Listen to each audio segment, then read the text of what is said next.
Hello to another episode of the V8 Supercars FanCast. My name is Kendall Clausen. I will be your host for the day, your only host. So, our last and first podcast last week, 2 weeks ago, was at Barbagallo. This week we were at Winton. So, in nice, sunny, although it was kind of rainy on the weekend, Victoria. So why don't we take a look at the results first of all for Winton. We'll get right into it. So on the Friday, they obviously had practice, 2 practice sessions, I think. And then Saturday they had a practice session, qualifying, and then a race 1. And then on Sunday they had qualifying and race 2. So let's have a look at qualifying for race 1 on a Saturday. So, your placements were Scott McLaughlin in first, Fabian Coulthard second, Michael Caruso, Rick Kelly, Scott Pye, Tim Slade, Mark Winterbottom, Will Davison, Anton De Pasquale, Nick Percat in 10th, Jamie Whincup in 11th, Richie Stanaway in 12th, James Courtney, Shane Van Gisbergen in 14th, Cameron Waters 15th, Chaz Mostert in 16th, David Reynolds in 17th, Jack LeBrock in 18th, Tim Blanchard, Garth Tander, Lee Holdsworth, James Golding, Simona Di Silvestro, Craig Lowndes in 24th, Andre Heimgartner, and Todd Hazelwood rounding out at the back of the grid. The fastest time was a 119.1136 by Scott McLaughlin, and the slowest time was a 120.2, so a grand total of about 1 second between first and last. So very tight qualifying session again. Very tight field. There's some very interesting results in this. Michael Caruso and Rick Kelly in 3rd and 4th, and it's not the first time that the Nissans have qualified okay, followed by a poor race performance, but as we'll see later, they actually did really well in the race too, so good on them. Good on the Nissans. It's good to see them doing well. Pretty predictable to see Scott and Fabian up the top. They tend to do very well in qualifying once they get some clean space in front of them. Scott Pye did great in 5th. Tim Slade as well in 6th. Will Davison, again, a pretty good qualifier in not such a great car. He's doing okay. Anton De Pasquale is the first of the rookies in 9th, so he did a good job. He qualified ahead of his teammate, David Reynolds, who's actually a championship contender, so good on him. Jamie Whincup in 11th is a bit of a surprise. And Shane Van Gisbergen in 14th, both for Red Bull. I think the reason for that is just because they didn't have the single lap pace. We saw in the race that their cars were fairly on pace compared to everybody else. But I think they just didn't have the single lap pace that qualifying demands. I think they had problems with their tyres. Shane Van Gisbergen said afterwards. So getting them worn in, which is something else you could also see later on, is that I think Shane actually set a faster lap. Almost, he was only 4 tenths off his fastest lap on the race than he was in qualifying. So that's pretty mental, to be honest. David Reynolds, too, in 17th. I think he had similar issues with his car. They just couldn't get the tyres worn in correctly. Winton's a very interesting track because it's very low tyre wear. So they could technically make it through an entire, especially race 1, which is only 40 laps. They can go the entire distance with only 1 set of tyres. They don't actually need to change them. They just have to because it's compulsory pit stops. So it's interesting to see that going from Perth, which has had such a high rate of tyre wear, to going to Winton, which has the lowest rate of tyre wear on the calendar, to see the differences between how the cars handle. I think some of the teams just didn't get their setup dialed in correctly for a track that's so different to the previous one. The ones at the top, Nissan and DJR Penske, and even BJR, to an extent, obviously did a really good job dialing in those cars. Their teams have to be applauded for that, because they were consistently at the top, as well as Scott Pye. James Courtney didn't fare as well, but Mobile One Boost Racing did very well as well, or at least Scott Pye's team did very well to get him where he was. So nothing, aside from the Red Bulls and David Reynolds being so far down, nothing out of the ordinary. The Tickford Fords continue to be a bit crap, to be honest. Mark Winterbottom in 7th was the first one, which isn't too bad. But then Chaz was in 16th. Cameron was in 15th. So, like, just sort of continuing that form, unfortunately. The rookies did all right. D. Pasquale in 9th. Stanaway in 12th. He's had a really shocking season so far. So, it's good to see him doing well because he's clearly a strong driver that's just had some really bad luck. LeBrock in 18th. Blanchard, who's I know is not technically a rookie, but he's in 19th. Golding in 22nd. And Heimgartner and Hazelwood in 25th and 26th did the worst, unfortunately. So clearly Simona and Heimgartner not doing as well as their other Nissan counterparts. But good job on Michael Caruso and Rick Kelly for putting such quick times in, very competitive times. Both of them 0.2 off Scott McLaughlin's time. And if you remove Scott McLaughlin, because he's clearly a wizard at qualifying, they were only 0.1 away from Fabian Coulthard's time, which I think is a bit better of a benchmark to meet. So, very good performance by them. So now we'll move into the race. Race 13, as it were, on Saturday. So I'll go through the results. Rick Kelly in first place. Excellent job. Excellent drive by him. It wasn't like Phillip Island or Barbagallo, where they had a winning strategy, an alternate strategy that just knocked everybody away. They got through on sheer pace and driver skill. It was excellent to see Rick Kelly at the front, and he did a great job defending from second place, which was Scott Pye and Shane Van Gisbergen. So Scott Pye and Shane Van Gisbergen, Scott Pye and Rick Kelly moved up 3 positions each, but Shane moved up 11. He started in 14th. Again, I've been saying it every race. It started in Phillip Island, and it continued into Perth, and now again into Winton.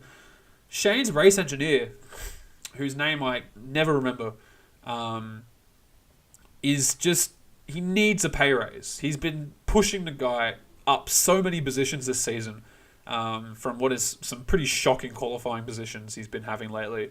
He had a very similar result in Barbagallo on race 1, where they put him onto a different strategy to everybody else, and he absolutely flew through the field. Same thing happened here. Shane had an interesting thing, and Scott Pye did the same thing. Most of the cars pitted around lap 10-ish of the 40-lap race, and Pye and Gisbergen, who were both a bit further behind everybody else who pitted, they didn't come in until about lap well over halfway. I think it was about 27, 28. They both came in. They were very close together. I think 1 lap between them.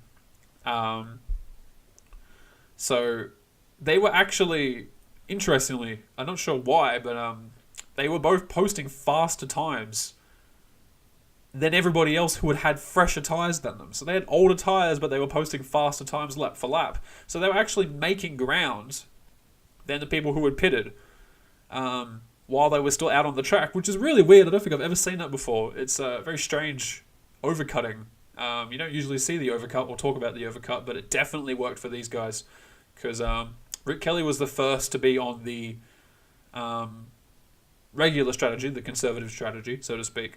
And Pye and Gisbergen took a different strategy, and it worked out really well for them. They had, it worked out really well for them, and part of that was because there unfortunately was a safety car in the last 10 laps. So I think it was Tim Blanchard. Yeah, it was Tim Blanchard went off the track into the sand trap, and at that time it was Scott McLaughlin leading Rick Kelly, Fabian Coulthard. No, it was Scott McLaughlin to Rick Kelly to Scott Pye to Coulthard to Gisbergen, I'm pretty sure, was the order. And then as soon as the restart happened, McLaughlin made a mistake out of turn 2. He just lost the car a little bit. Rick Kelly dived down the inside for turn 3. Scott Pye followed him. A very ballsy move down the inside. Right behind Kelly, even gave him a little nudge through the corner. And of course, turn 3 and 4... are both right-handers, very close together. So Gisbergen was up the inside of McLaughlin after turn 3, and he made it stick onto 4. And then he also, in the process, ran McLaughlin a little bit wide. Not just a touch, but enough for McLaughlin to get his 2 wheels onto the dirt for a split second, and then Coulthard took advantage of that and went around him as well. So he lost 5 spots to go from 1st to 5th in 1 lap, in 4 corners, basically. Caruso looked like he was going to pass McLaughlin as well, but he didn't quite make it. So that's how they ended up finishing. Coulthard in 4th, McLaughlin in 5th, Caruso in 6th. Caruso in 6th, Tim Slade in 7th, good job for him. Tanner in 8th, he moved up 12 places from 20th to 8th, which was fantastic drive from him. Courtney in 9th and Winterbottom in 10th after all. So he did all right. Beyond that, Davison in 11th, D. Pasquale in 12th. He did okay he was the first rookie. Lowndes in 13th. He also moved up 11 positions, so excellent effort from him. Moster in 14th. Jack LeBrock in 15th. Good drive for him. And Heimgartner moved up 9 positions to 16th, which another excellent job. Whincup down 6 positions into 17th. They were saying after the race that he had a few problems with... I don't think it was the drive shaft. I don't remember exactly what it was. He had some issues steering, I believe, which is why he was so slow. He looked competitive until about the last 20 laps, the last 10 laps. He really started to fall through the field. He was sitting in about 10th-ish, so basically where he qualified. Nick Percat also fell down 8 positions. I think he also had a problem. I'm not sure what it was. Something happened to him. He was definitely slow. Him and Whincup were matching each other pace for pace, basically, which is, when one car's damaged, Hazelwood moved up 7 spots to 19th, so good effort from him. He started in last. Golding in 20th. Stanaway in 21st, so he dropped 9 spots, unfortunately. I believe he was involved in a early race incident. I think he was spun around. I'm not sure. Several cars were spun around at the start. One of those being Simona, who was penalised quite heavily for being too aggressive, unfortunately. I'm pretty sure that was this race. It might have been the next race. But she finished in 22nd. And Holdsworth in 23rd. Blanchard in 24th. Reynolds just finishing the race with 30 laps completed, which is the... no, not 30 laps completed. 34 laps completed.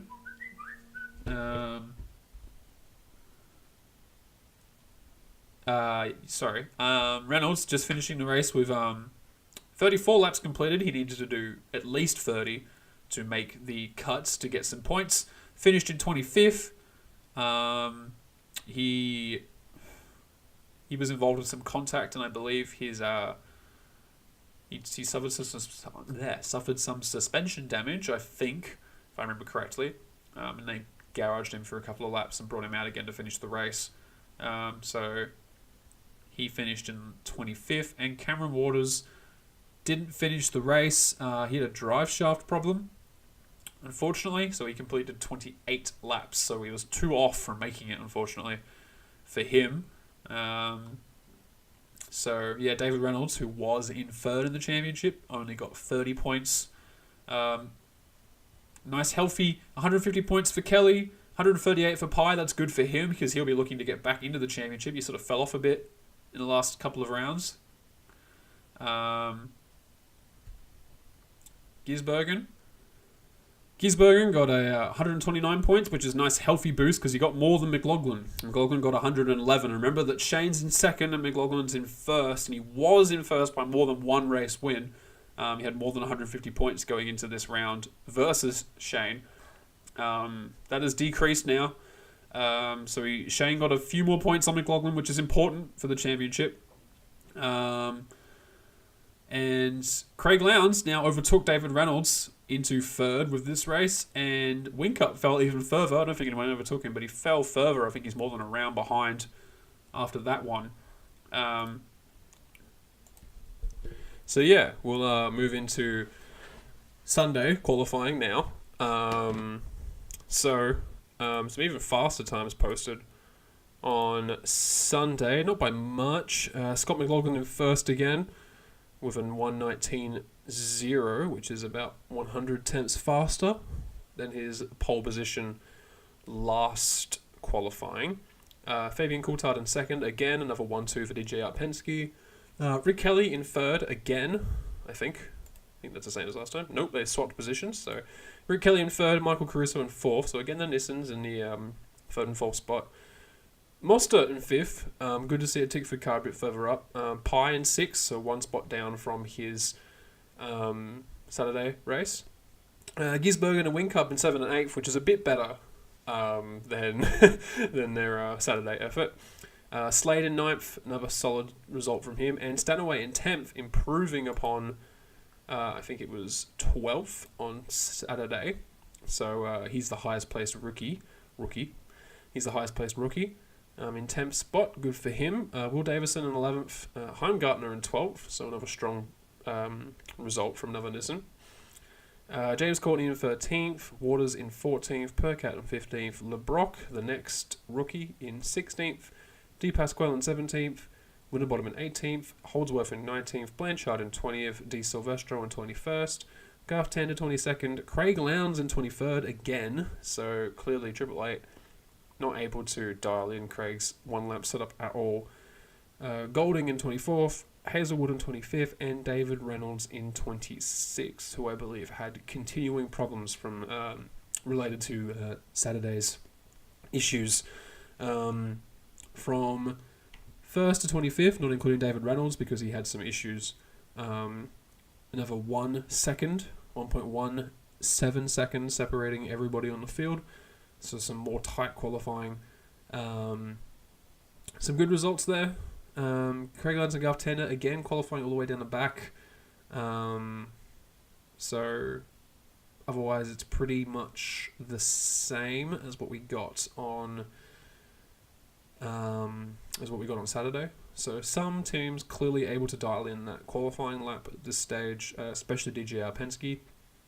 Nissan seemed to be good at it. Red Bull obviously pretty good at it. Some other teams not so much, and Tickford in particular seems to be all over the place. Mostert going up to 5th from 15th I think on Saturday, and Winterbottom going down from 7th to 18th. So Waters I think qualified in the same spot, but yeah, some very all over the place for Tickford, so that was unfortunate for them. From there we move into the race.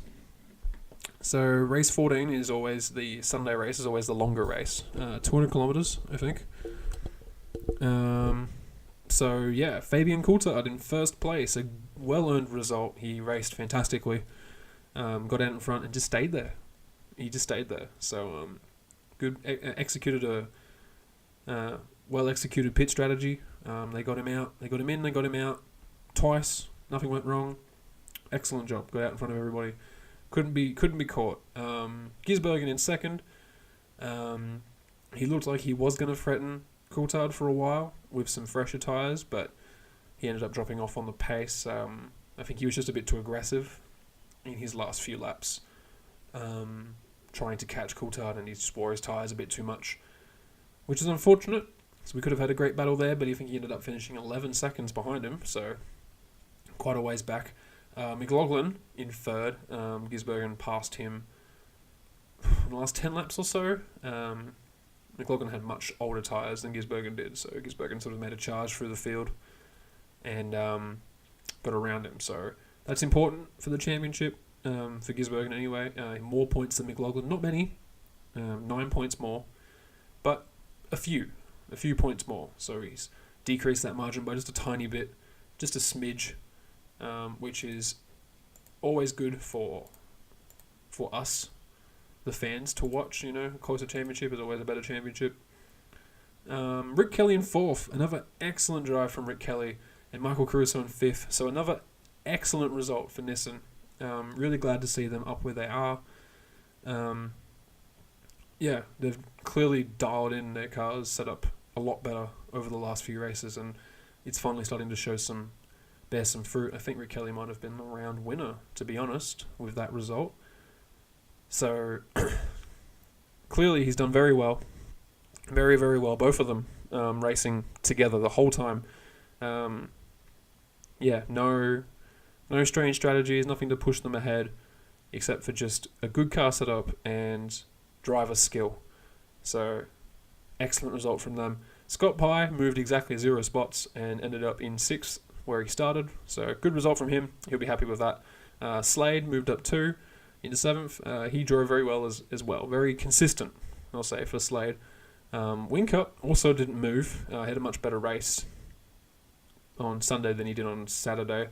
I believe he also fell down a bit. I think he was a bit further up, and he sort of fell down the order a little bit. Stanaway in 9th. Excellent result for Stanaway, the first of the rookies. He's finally having some luck come his way. He clearly raced very well. He's clearly got some skill. So it was very good to see him where he was. He's very consistent and kept his nose clean, which I think has been his biggest issue, was just keeping his nose clean.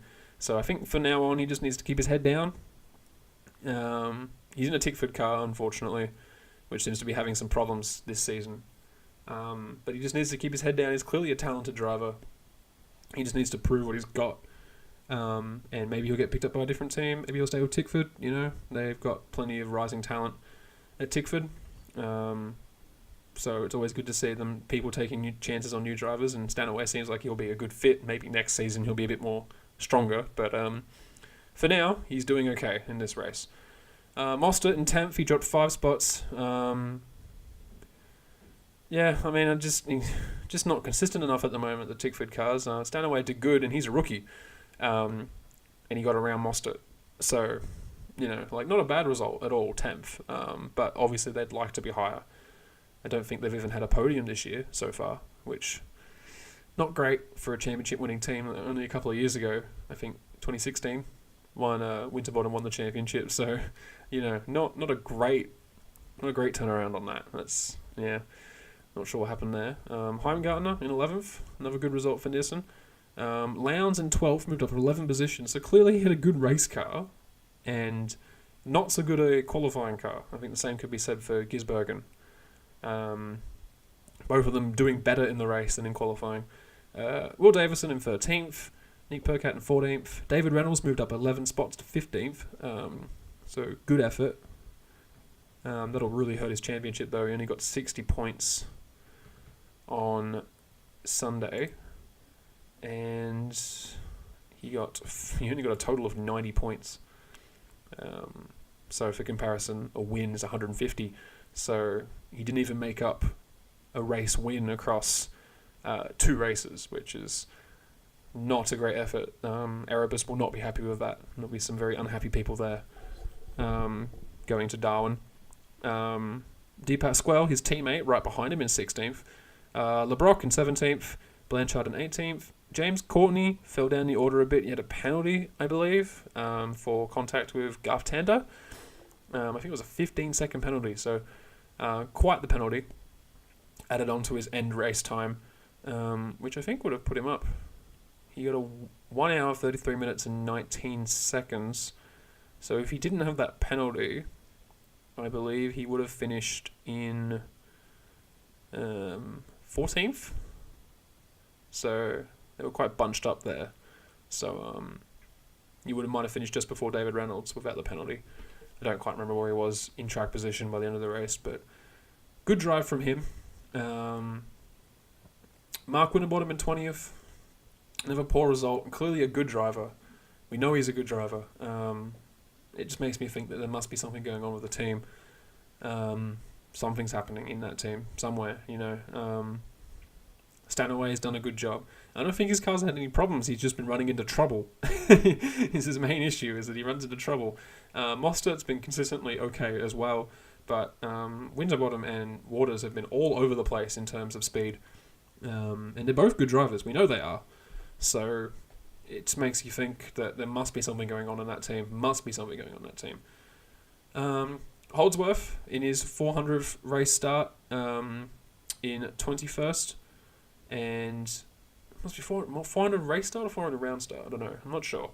Garth Tander didn't move at all in 22nd because he, with that contact with James Courtney, I think, again, he would have been a lot higher if that hadn't happened. Di Silvestro in 23rd, so not a great result from her, but not awful either.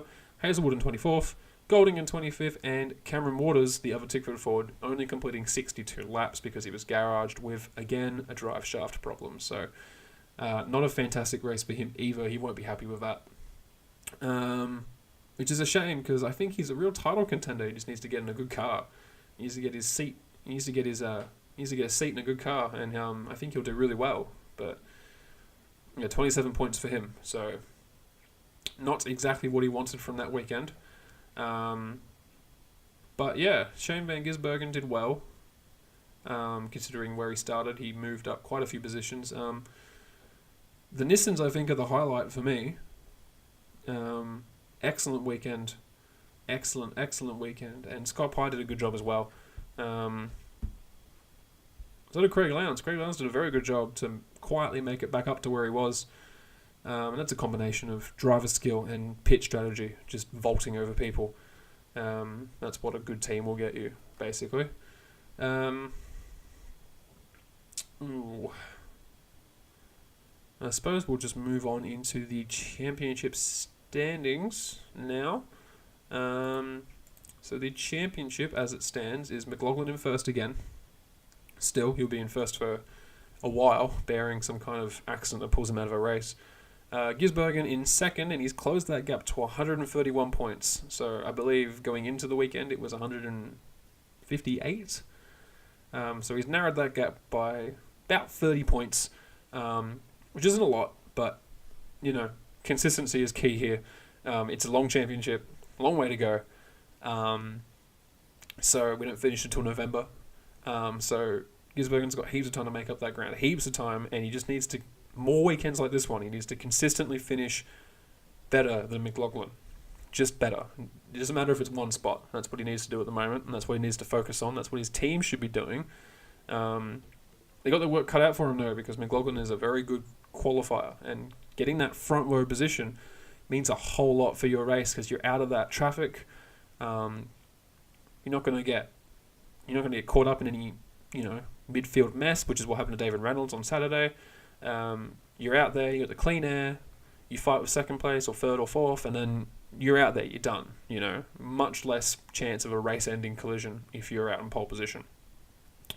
Craig Lowndes still holding it down in third place now, 299 points behind. Excellent job from him to still be where he is, even though he had quite a poor race considering. But not as poor as number 4, which is David Reynolds, 318 points down. He made only 90 points this race weekend. He won't be happy. He'll be going into Darwin thinking about what happened at Winton, basically. If I was him, I would be upset with my team, to be honest. Not that, accidents happen. Not that it did anything particularly wrong, but the car clearly wasn't ready to race. Constant problems with that car. So, that's unfortunate. Jamie Whincup still in 5th. 364 points down. So he's a very long way off. He's both David Reynolds. After David Reynolds, everyone is at least a round win. A round win. So 2 races. Clear of Scott McLaughlin. He's got quite the lead separating between all these drivers now. And it's just unusual to see Whincup so far down the order like this early in the championship. So I can't say it's I'm upset about it. Whincup's won 7 championships. I think he holds the record, so it's not like someone else doesn't deserve a win at this point. We know he's a good driver. I honestly think the Red Bull Holden Racing team hasn't quite found the right car yet, which is amazing. Considering their consistency. They've always been one of the top teams, and it's amazing that I think DJR has a better overall car than they do at the moment. And just, I think even Nissan lately has had a better overall consistent car than Red Bull. Red Bull's been all over the place as of late. They've been qualifying below 10th usually. And they consistently have to fight their way back through the field. It's strange. It's strange to see them having to fight so much, and I think it's a testament to how good both these drivers are that they are where they are in the championship. Still, with all these problems that they've been having. Scott Pye in 6th, 373 points behind McLaughlin. He'll be happy with his points today, or not today. At Winton, he'll be happy with that. That was a much needed shot in the arm for his campaign. Hopefully, he's very close to vaulting over Jamie Whincup. And if he keeps the momentum going, he'll be getting around David Reynolds and Craig Lowndes soon. So it'd be nice to see another, what used to be HRT car vying for the championship again. Fabian Coulthard, race win on Sunday. He'll be happy. 408 points down from Scott McLaughlin. He's had some shocking races. Usually not his fault.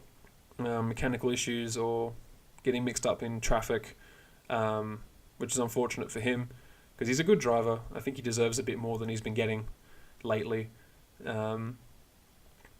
But he's still in it. 408 points down isn't too bad.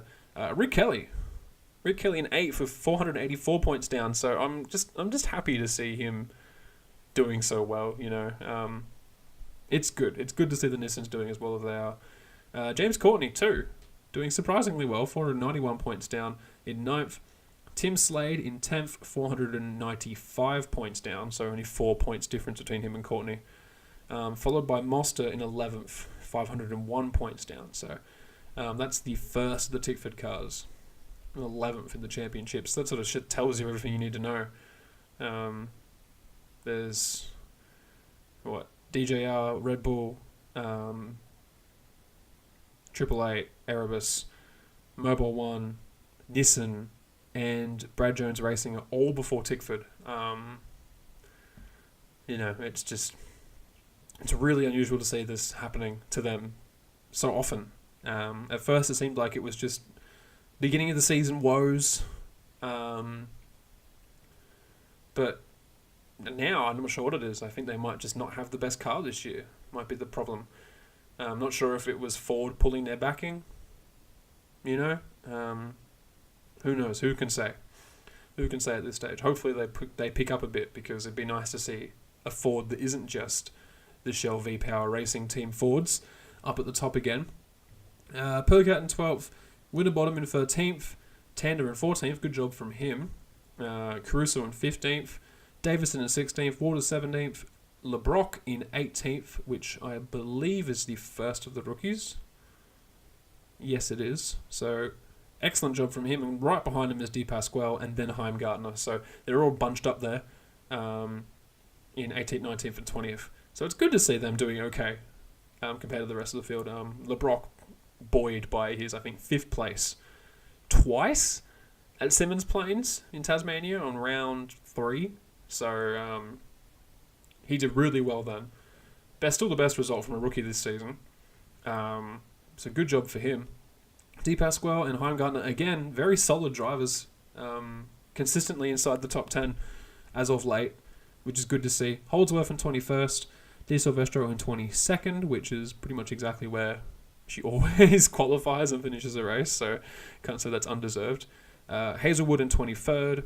Stanaway in 24th. I mean, he was in last, and his recent points gains in this weekend has propelled him up to 24th, which is good to see. Tied in points with Blanchard, so they've both got 434 points. And James Golding in last with 425 points. So, obviously, a bunch of new guys. I know Blanchard, and I don't think Blanchard and Hazelwood are new or rookies this year, but I think they were rookies last year, so it's not that surprising to see them where they are. Obviously, I think Stanaway deserves to be a bit further up. He's had rotten luck. Yeah, you can't really expect... aside from the Tickford Fords, the championship ladder is pretty much exactly how you expect it to be. I hope that someone else approaches McLaughlin and Gisbergen. At the moment, it's sort of a 2-horse race. Craig Lowndes is nearly a whole round win clear of Scott McLaughlin. Or Scott McLaughlin's nearly a whole round win clear of Craig Lowndes at the moment. He's 299 points behind him. So, just for competition's sake, I hope to see David Reynolds. It was good when they were all up there together. So 3 different teams vying for the championship. I was hoping to get David Reynolds and Scott Pye in there. Ideally, I'd like to have 4 or 5 people vying for the championship at any one time. So, we'll see. Into the constructors, DJR Penske or Shell V-Power Racing Team, first, of course, with 2,566 points. 87 behind them is Red Bull. followed by Mobile 1, which is 456 points behind. So definitely a two-horse race in the constructors. Blackwoods Racing and Freightliner Racing, which I believe is just a part of Brad Jones Racing now, is 682 points behind. Bottle Racing and Super Cheap, which is Winterbottom and Chaz Mostert's Tickford cars, 690 points behind. So they're fifth in the constructors. That's a top team that's being outdone by what is traditionally a bit of a midfield team in BJR there. And I think Blackwoods is... Who drives the Blackwoods car? It's not Nick Percat. Tim Slade drives the Freightliner. Not sure who drives the Blackwoods car. Just looking for it now and I can't find it. Maybe it is Nick Percat. Maybe it is Nick. You'd expect it to be Nick Percat. I just can't find it here. Just going through the championship leaderboard, and I can't find the one that's got Blackwoods Racing written against their name. But I think it's Todd Hazelwood. It's Todd Hazelwood or Nick Percat, one or the other. So Tim Slade's been doing really well, just quietly doing well. Bottle Racing and Super Cheap Auto, I went through that. Erebus, which is pretty much just David Reynolds, so it's not surprising to see them where they are. I wish they would get a bit more of an experienced driver as their second driver. Like, D. Pascal's great and all, but it's, he's a rookie, basically. It's not surprising to see them doing where they are, with someone who is, not as experienced. But he's doing a good job, so I can't say that they didn't choose well. Castrol Racing and Plus Fitness Racing, which is Rick Kelly and Heimgartner, I think. Yes, it is Rick Kelly and Heimgartner in 7th. So interesting that they don't have Rick Kelly and Caruso listed as the same team, because they'd be doing a bit better in the constructors if they were. But they are next. Drive Racing and Team Harvey Norman, which is Caruso and Simona, are in 8th. Wilson Security, which is Gary Rogers, which is Garth Tander and James Golding, are in 9th. Autobahn Lounge Racing, which is just him, is in 10th. Monster Energy Racing and Tickford Racing. Tickford Racing, I believe Monster Energy is Cameron Waters, and Tickford, I believe, is Stanaway. I think is who's that referring to. I want to say. Milwaukee Racing is Will Davison. Yes, is 23 Red. Will Davison, which is just Will Davison. Techno is just Jack LeBrock. Preston Hire is just Lee Holdsworth. Big May is just Todd Hazelwood, and Cool Drive is just Tim Blanchard. So, it's interesting that Temp Spot, Autobahn Lowndes Racing, or Triple Eight Racing, is just Craig Lowndes' points, and he has more points than Cameron Waters and Richie Sanaway combined, who are right behind them. So, yeah, clearly Tickford need to pick up their game, basically. And from 12th to 16th, it's just single driver teams. So naturally, they're going to be at the bottom of the constructors. That can't be helped. I think that's all to tell about the race. Nothing really super interesting happened aside from James Courtney's penalty to Garth Tander. He wasn't going to make the apex and just barreled into him, basically. Nothing to say there, really. Deserved penalty. Not at all controversial. So nothing really to talk about there. Next fortnight we're going to Darwin. Oh, not next fortnight, more than a fortnight, actually. It says 24 days on the countdown on the website here, which is obviously more than a fortnight. We're going to Darwin. So that'll be exciting. Darwin's a very interesting circuit. We get some shenanigans going on there with the two hairpins. So that's always exciting. Looking forward to that one, that long back straight as well. Darwin's always brings some good entertainment. But before Darwin, I believe next week is testing. So everyone gets to do some testing on their cars and improve them.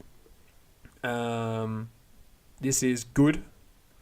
It means that hopefully, we'll see Tickford improve. That's the main thing I want to take away from it. I also want to see Nissan get more consistent as well as Red Bull. I think Nissan and Red Bull need to be more consistent to keep up, and I want Mobile One and Tickford to improve, basically. That's what I'd like to see. I'd also like to see BJR just put some more time into increasing the performance of Percat and Slade's cars. They're clearly good drivers. They do well, just a little inconsistent, so I'd like them to do better. And I'd like Erebus to just really iron out the kinks on David Reynolds' car, because he's just been having so many dramas lately in qualifying and in races. So hopefully this will see a lot of teams iron out the kinks, improve their cars, in order to catch up to DJR Penske, because quite clearly are the front runners this year.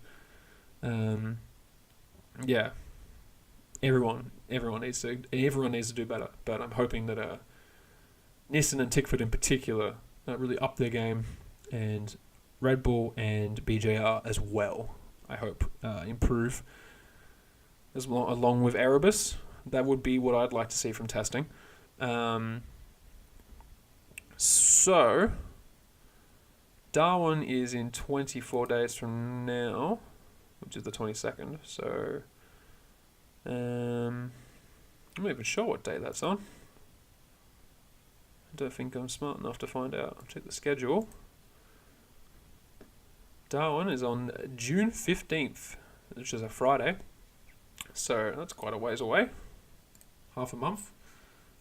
Nearly a full month away. So bit of a break. I believe that's just for testing purposes. Everyone will get a rest, which is good, because that'll bring me into the news segment.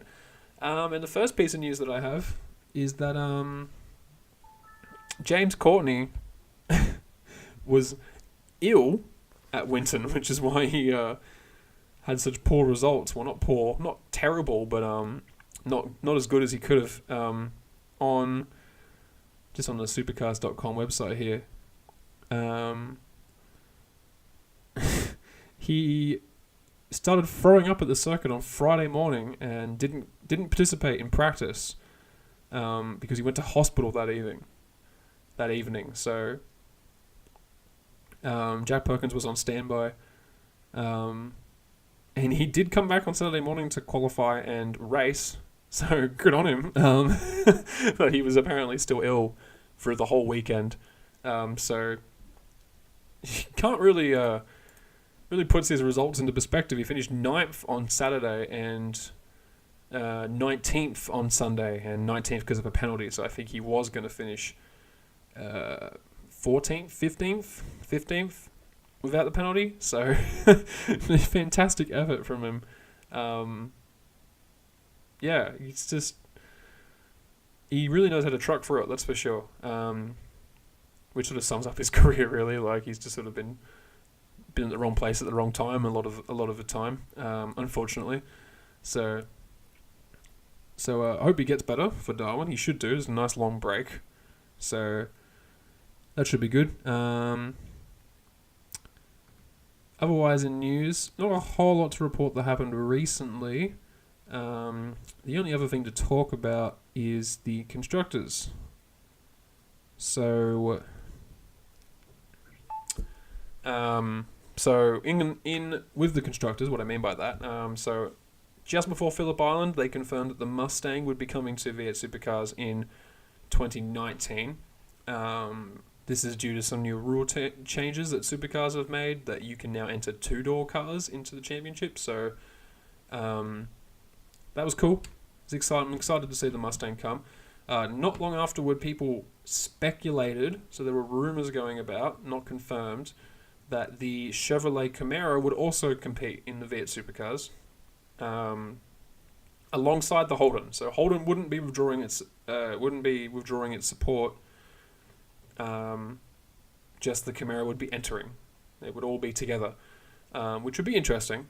It'd be interesting to see. I sort of hope it happens. Some official support from a General Motors brand would be great because they don't have any at the moment. And official support from Ford is also good. So good things all around. So you might have known that. I think I talked about that last time. But what has come out since last podcast is that Nissan is withdrawing its support from Nissan Ultima Racing, unfortunately. So that's Rick Kelly and Michael Caruso's team. They're going to keep using the car next year, just without the support. It's a shame. It's sort of what I didn't want to see. I was hoping that Nissan wouldn't withdraw their support. They would see how well that their team is doing, and they would keep them in there. And it just seems like such a shame that now that they're just starting to find the right car and start securing some wins, Nissan withdraws. It also means that we won't see a Nissan GTR in the Supercars either, which is would be fun to see. I never really expected it to be there. But that would be very interesting to have a GTR back in Supercars. Of course, they were in there in the 80s. I believe Mark Scaife won a championship in one. But it's just such a shame to see another manufacturer withdrawing support. The team will still exist, of course. They'll just have to find more sponsors to get them the money to continue, which shouldn't be a problem. Rick Kelly's been a strong, and he's a well-known driver, and Caruso's been around for a long time as well. And Simona, of course, being the only female driver, should attract them some more sponsors. I know she gets exclusive Harvey Norman sponsorship for her. So, they should be okay. It's a bit of a blow to them, and it sucks. They might have to take the car away, but we've still got another 2 years of it, including this one. So it's not the end of the world. It's just unfortunate to hear. And that's sort of it for news. Not much happened between Perth and Winton. So we'll be moving into Darwin next. So why don't we have a look at Darwin? Darwin's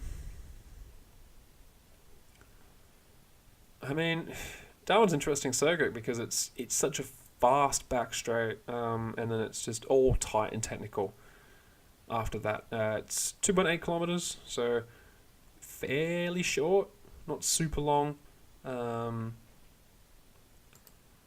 Not the longest circuit in the world, but I don't think they'll be using their 3 qualifying session rule.